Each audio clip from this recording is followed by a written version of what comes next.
Je viens vers vous, mes chers frères et sœurs en humanité, pour vous transmettre les mots que mon frère bien-aimé Yeshua m'a transmis.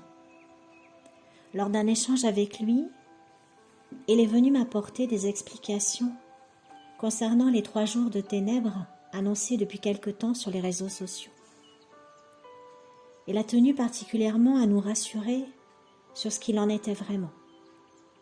Et je vous offre avec bonheur cet échange que j'ai eu avec lui lors d'une canalisation faite par ma sœur Dame Valérie. Voici ces mots. Il s'avère que certaines personnes, canalisant des messages, vous donnent foultitude de détails sur la fin des temps et sur comment certains événements vont se dérouler. Je demande la plus grande prudence, comprends-tu? Je vais expliquer pourquoi.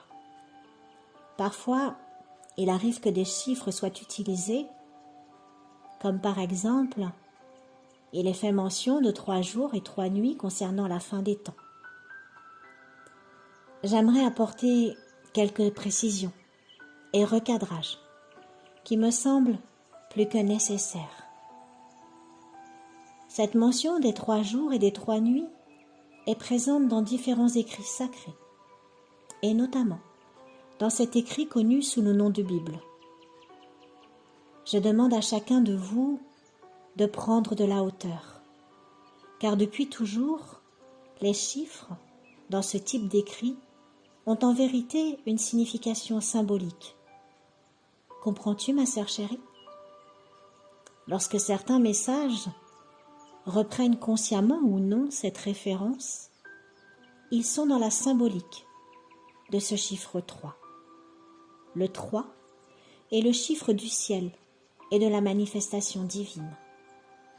Il véhicule aussi en lui la sagesse du cycle vie, mort, renaissance.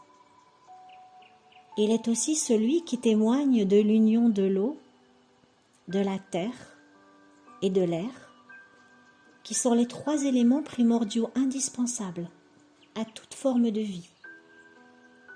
Tu vois, petite sœur chérie, combien le chiffre 3 est porteur de symboliques fortes et d'une magie très puissante. Alors, quand vous entendez parler de 3 jours et 3 nuits, je vous invite à éviter de prendre au pied de la lettre ce chiffre. Je vous invite à considérer cette mention de 3 jours et de 3 nuits avec les dimensions symboliques et magiques qu'elle referme.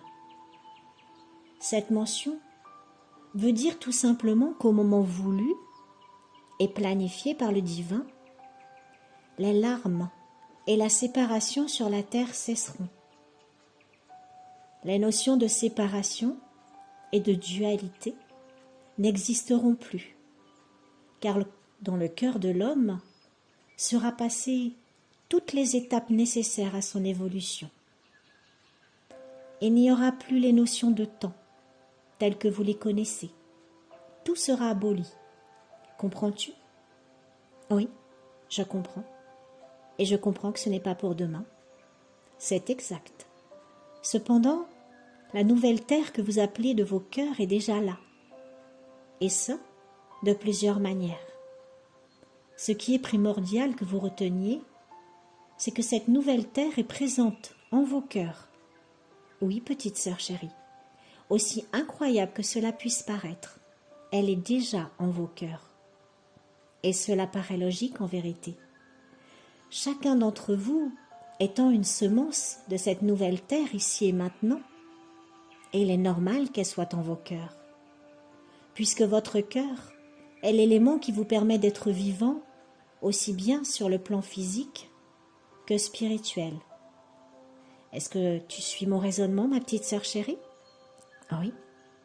Alors, au lieu de chercher comment cela se fera et dans combien de temps cela se fera, ayez bien conscience que cela est déjà en cours dans votre cœur, puisque vous êtes, chacune et chacun, une parcelle sacrée de cette nouvelle terre.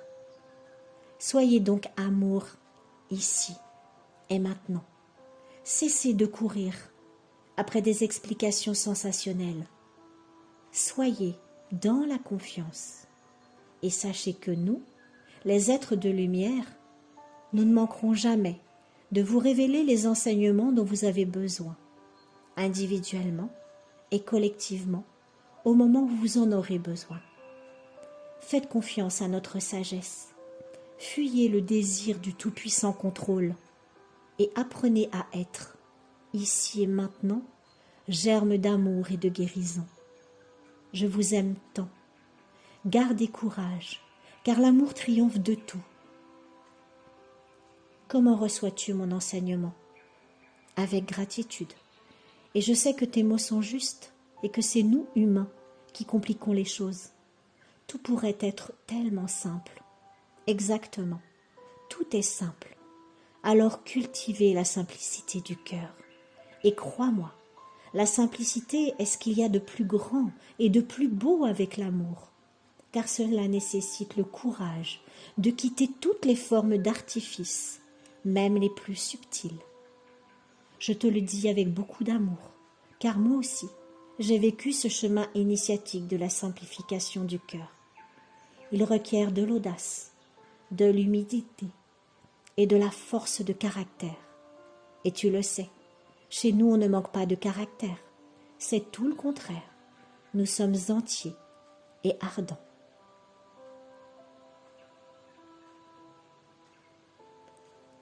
Je suis en profonde gratitude envers mon guide, mon frère bien-aimé, pour me permettre d'avoir accès à ses enseignements. Et je suis en gratitude envers ma petite sœur d'âme Valérie, qui me permet chaque jour d'accéder en plénitude à mes guides. Recevez tout mon amour.